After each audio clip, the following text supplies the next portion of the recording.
दोस्तों, आतंक का अड्डा बनी फरीदाबाद की अल-फलाह यूनिवर्सिटी। अब उसकी मान्यता रद्द कर दी गई है और सरकार ने सीधा सीधा कहा है कि NAAC की जो मान्यता का वेबसाइट पर उसने वर्णन किया हुआ है, आपने जब मान्यता के लिए ना तो अप्लाई किया ना आपको मान्यता है, तो वेबसाइट पर झूठी खबर डाली हुई है, उसको तत्काल हटाया जाए। और इसलिए यूनिवर्सिटी ने अपनी वेबसाइट को भी बंद कर दिया है। और अब जिस तरह के सूत्र मिल रहे हैं, जिस तरह के आतंकवादियों के सबूत अल-फलाह यूनिवर्सिटी से मिल रहे हैं, निश्चित रूप से अगले कुछ दिनों में अल-फलाह यूनिवर्सिटी पर ताला लग सकता है, ऐसा सूत्रों का कहना है। और यदि यहां आतंकवादियों से जुड़े हुए कुछ सबूत पाए गए तो निश्चित जानिए कि इस अल-फलाह यूनिवर्सिटी पे भी बुलडोजर चलना तय है। हालांकि मामला कठिन है, क्योंकि बच्चों के भविष्य का हवाला देकर के ये लोग सुप्रीम कोर्ट में पहुंचेंगे। और सुप्रीम कोर्ट में, जैसा कि पहले से होता आया है, एक ट्रेंड है कि वहां मानवता के नाम पर, मानवाधिकारों के नाम पर और इन बच्चों के भविष्य के नाम पर इस यूनिवर्सिटी को शायद कुछ राहत मिल जाए। लेकिन इतना तो तय है कि ईडी ने अब इस मामले की जांच शुरू कर दी है। और क्योंकि मामला संदिग्ध इसलिए हुआ कि यहां 50% आरक्षण मुसलमानों के लिए है और उसमें भी 20% सीटों का आरक्षण केवल कश्मीर के छात्रों के लिए इस यूनिवर्सिटी ने रखा है। मामला संगीन तब बना जब कई आतंकवादी, जो दिल्ली का लाल किला बम कांड है उसमें उनके तार जुड़ते हुए इस अल-फलाह यूनिवर्सिटी से पाए गए। डॉक्टर जिसने बम का ब्लास्ट किया, अब तो उसका DNA टेस्ट हो चुका है कि गाड़ी वही चला रहा था और गाड़ी चला रहा था उसी ने ये जो है बम ब्लास्ट किया। DNA टेस्ट से पता लग चुका है। तो इसमें कई डॉक्टर जो पकड़े गए हैं उन सब के तार कहीं ना कहीं जुड़ते हुए इस अल-फलाह यूनिवर्सिटी से दिखाई दे रहे हैं। तो ये हमारे देश में कानून बन चुका है। UAPA के कानून के तहत FIR दर्ज हुई है और NIA उसी के तहत जांच कर रही है। और UAPA का जो कानून मोदी जी ने 2014 के बाद सख्त किया है, उसमें एक कानून की धारा है कि यदि कोई आतंकवादी गतिविधि में मददगार, दोनों के लिए उनकी प्रॉपर्टी भी जब्त होगी यदि सिद्ध हो जाता है कि वो आतंकी गतिविधि में लिप्त थे।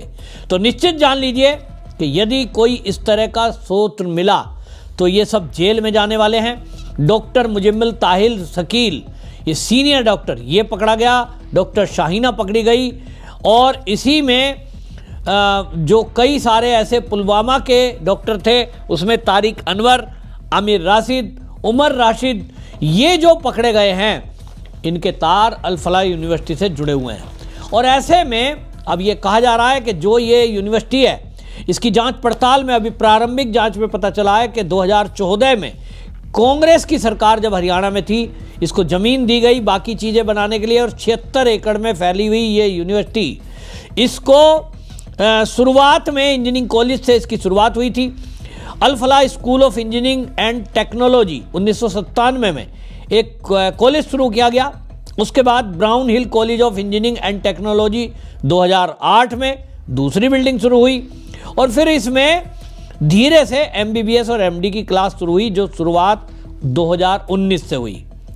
स्थापना इसकी 2014 में हुई। हरियाणा विधानसभा से प्रस्ताव बाकायदा पास किया गया। कांग्रेस की सरकार थी और उस कांग्रेस की सरकार में प्राइम लोकेशन पर यह जमीन दे दी गई, जिसमें कुछ जमीन तो इनको फ्री में दी गई है। अब इस सारे मामले के तार जुड़ते हुए ये दिखाई दे रहे हैं कि कश्मीर के वो लोग भी इसमें डॉक्टर नौकरी कर रहे हैं जिनको आतंकवादियों से साठगांठ के मामले में नौकरी से निकाल दिया गया। तब सवाल ये बन रहा है कि अगर ये यूनिवर्सिटी किसी को नौकरी पर रख रहा है, 5 लाख रुपए महीने का वेतन दे रहा है, क्या इस यूनिवर्सिटी की ये जिम्मेदारी नहीं है कि जिसको ये नौकरी पर रख रहा है उसकी बैकग्राउंड पता करे, पहली नौकरी कहाँ करते थे, किस कारणों से छूटी? कोई भी अगर पता करने की कोशिश करता तो उसे पता लग जाता कि जो अल-फलाह यूनिवर्सिटी में प्रोफेसर लगे हैं वो कश्मीर से निकाले गए, सरकारी नौकरी करते थे। सरकारी नौकरी इसलिए निकाले गए वो वहाँ से क्योंकि आतंकवादियों से लिप्त पाए गए। लेकिन इस यूनिवर्सिटी ने केवल उनका धर्म देखा, कश्मीर देखा और उनको नौकरी दे दी तो तार जुड़ते हैं फिर आतंकवाद से। और इस सारे मामले में अब जिस तरह से तुर्की का नाम सामने आ रहा है, ये जो डॉक्टर हैं ये तुर्की की यात्रा करने जाते हैं, तो अब इसमें शक पैदा होता है कि कहीं ना कहीं इसमें आतंक का जो अड्डा अब नया नया मुखिया बना हुआ तुर्की है, कहीं ना कहीं दिखाई दे रहा है कि उसके पीछे हाथ है। जो डॉक्टर शाहीना है उसने तुर्की की कई यात्राएं की हैं और इसी से एजेंसियों के कान खड़े हुए कि कहीं ना कहीं ऐसा है कि पीछे इसमें जो एजेंसियां हैं, जो आतंक के अड्डे हैं, वो इस देश के अंदर नरसंहार करना चाहते थे। इसी नीयत से इन डॉक्टरों को हायर किया गया। इनका ब्रेन वॉश कहिए, दूसरे का ब्रेन वॉश कर दें। और मैं तो एक बात और इस वीडियो के माध्यम से सरकार को कहना चाहता हूं कि ये जितने आतंकवादी पकड़े गए हैं, ये डॉक्टर के वेश में कहीं ना कहीं नौकरी कर रहे थे। इनके पास MBBS और MD की डिग्री है। आपको याद होगा कि कुछ ही साल पहले उत्तर प्रदेश के गोरखपुर में बड़ी संख्या में बच्चे मरे और जब जांच हुई तो पता चला कि एक वहां मुस्लिम डॉक्टर था जिसके ऊपर आरोप था कि वो ऑक्सीजन बंद कर देता था और बाद में कहते थे बीमारी से, इन्फ्लाइटिस से मर गए बच्चे। अब ये जांच में पता लग रहा है। और जब उस डॉक्टर कफील को योगी सरकार ने नौकरी से निकाल के बाहर कर दिया तो उसके पक्ष में पूरा इकोसिस्टम खड़ा हो गया कि देखिए एक डॉक्टर कफील धर्म देखकर उसको नौकरी से योगी जी ने निकाल दिया। इस तरह का पूरा इकोसिस्टम है। तो एक सवाल उठता है कि डॉक्टर कफील को जिस तरह से देखा गया था कि उसकी वजह से कितने बच्चों की मौत हुई, षड्यंत्रकारी था। ये जो डॉक्टर जहां जहां नौकरी करते होंगे, कितने लोगों को इन्होंने मारा होगा। हो सकता है कितने लोगों की मौत के बाद उनके ऑर्गन निकाल लिया हो। ऑपरेशन के नाम पे ऑपरेशन थिएटर में गए होंगे मरीज, उनको डेथ डिक्लेयर कर दी और कितने ही किडनी और लीवर उनकी और बाकी चीजें बेच दी होंगी। ये तो अब जांच नहीं हो सकती, लेकिन हां इनके बारे में पता लगाया जा सकता है। बहुत बड़ा नेक्सस है। आपको बंगाल का आर्जिकल मेडिकल कॉलेज एक डॉक्टर की रेप एंड हत्या की थ्योरी याद होगी, याद करिए। तो पता यह चला था कि उस डॉक्टर ने कुछ सबूत ऐसे इकट्ठे किए थे कि वहां अंग बेचे जा रहे थे और वो जो अंग बेचे जा रहे थे, बांग्लादेश से बड़ी संख्या में वह लोग इलाज कराने आते हैं आर्जिकल मेडिकल कॉलेज में। ये मेरे भी सोर्सेज थे जो बता रहे थे कि आर्जिकल मेडिकल कॉलेज में पूरा एक नेक्सस काम करता है। बांग्लादेश से लोग आते हैं इलाज कराने के लिए, उनके अंग लगाने के नाम पर 35-40 लाख रुपया ले लिया जाता है और वो बीच के दलाल इसी तरह से मरीज जो गरीब लोग हैं उनकी किडनियां दूसरे में लगवा देंगे, उनके ऑर्गन दूसरे में लगवा देंगे और पैसा बीच में लेंगे और डॉक्टर भी उसमें मिलीभगत है। तो वो जो लेडी डॉक्टर थी उसको कुछ सबूत आगत आ गए और इसलिए मौत के घाट उतार दिया गया। तो इस मामले में भी जांच होना जरूरी है। लेकिन कांग्रेस की हरकत देखिए, कांग्रेस वो भाषा बोल रही है जो पाकिस्तान बोल रहा है।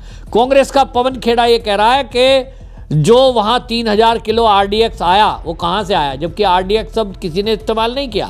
प्रारंभिक जो विस्फोट था उसको देखकर कहा जा रहा था कि RDX का विस्फोट है, लेकिन जितनी भी एजेंसी है, पुलिस है, सबने ये कहा है कि वहां विस्फोटक पाया गया। और विस्फोटक क्या पाया गया है? नाइट्रेट पाया गया है और फास्फोरस पाया गया है, सोडियम पाया गया है। भाई उससे मिला के बम बनाया है, RDX किसी ने नहीं कहा। लेकिन कांग्रेस पूछ रही है RDX कहां से आया। यानी ये जो है इस तरह की बातें कर रहे हैं। अभी जब जांच चल रही है और उस जांच में इस तरह की बातें पूछना, इस तरह के सवाल खड़े करना, ये बिल्कुल इसी तरह से है जैसे आप अपनी एजेंसियों पर सवाल उठाकर उनका अपमान करना चाहते हो, जैसा कांग्रेस ने पहले किया। हमारे देश की रक्षा हमारे सेना करती है, हमारे देश की रक्षा CRPF के हाथ में है, हमारे देश की रक्षा BSF के हाथ में है। और अगर कोई भी आदमी ये कहता है कि देश में सुरक्षा में चूक हुई है, इसका मतलब आप मोदी पर प्रहार नहीं कर रहे हो। मोदी, अमित शाह या राजनाथ सिंह बंदूक लेकर बॉर्डर पर पहरा नहीं देते। ये जिम्मेदारी हमारे अर्धसैनिक बल और सेना पर है। तो आप यदि देश की सुरक्षा से जुड़े मुद्दे पर यह कहते हो सुरक्षा में चूक हुई है वरना यह विस्फोट नहीं होता, तो आप अपनी सेना पर सवाल उठा रहे हो। और कांग्रेस इस काम को हर बार करती है, सेना का अपमान कर रहे हैं। पवन खेड़ा जिस तरह के बयान दे रहे हैं, खुद सुनिए आप क्या कह रहे हो। हम पुलवामा के सवाल पूछते रहते हैं कि साहब RDX कैसे पहुंचा, नहीं मिले जवाब। सतपाल मलिक जी पूछते हुए रह गए, नहीं मिले जवाब, उनको और बेइज्जत अलग किया गया। 2900 किलो विस्फोटक सामग्री दिल्ली के 20 किलोमीटर दूर पहुंच चुकी, कैसे पहुंची? लाल किले के बाहर एक गाड़ी में विस्फोटक सामग्री है और वो एक्सप्लोजन होता है, धमाका होता है, लोगों की जान जाती है, लोग घायल होते हैं। दिल्ली राजधानी के भीतर प्रधानमंत्री के घर के पास, ये कैसे संभव हुआ? कौन जिम्मेदारी ले रहा है, कौन जवाबदेही ले रहा है? ये सवाल बहुत गंभीर है, देशवासियों के मन में ये सवाल है। कांग्रेस पार्टी ने हमेशा जब भी देश पर कोई हमला होता है, देश के किसी कोने में कोई आतंकी हमला होता है, वो उरी हो, पठानकोट हो, अमरनाथ हो, पहलगाम हो, या उससे पहले पुलवामा हो, या अब लाल किला हो, हमने बार बार यह दोहराया है कि हम सरकार के साथ खड़े रहेंगे। सरकार मजबूत कदम उठाए, हम उनके साथ हैं। प्रधानमंत्री पहलगाम के बाद, ऑपरेशन सिंदूर के बाद जो हुआ उस पर मैं दोहराना नहीं चाहता, आप सबके सामने है। अब तो हम गिनती भी भूल गए, ट्रंप ने कितनी बार क्या क्या कहा कि उन्होंने जबरदस्ती सीज फायर कराया था। चलिए उस पर आज नहीं जाते। बिहार के चुनाव में प्रधानमंत्री ने कितनी बार हल्की टिप्पणियां की विपक्ष को लेकर, पहलगाम को लेकर, ऑपरेशन सिंदूर को लेकर, हम उसमें भी नहीं जाना चाहते। अपनी अपनी राजनीतिक चरित्र है, अपना अपना तरीका है राजनीति करने का, हमारा यह तरीका नहीं है। पवन खेड़ा सीधा सीधा सरकार को घेरने के बजाय, या यूं कहें सरकार को घेरने के बहाने सेना पर सवाल उठा रहे हैं। आम आदमी पार्टी भी पीछे नहीं रही। संजय सिंह ने इस पे पहले बयान दिया, फिर सौरभ भारद्वाज एक्सपर्ट बनकर के बयान देने लगे, और सौरभ भारद्वाज ने कहा कि पाकिस्तान का नाम क्यों नहीं ले रही है सरकार। भाई अभी जांच चल रही है, अभी जांच कंप्लीट नहीं हुई है, तो सौरभ भारद्वाज आप एक्सपर्ट बनने की कोशिश मत करो।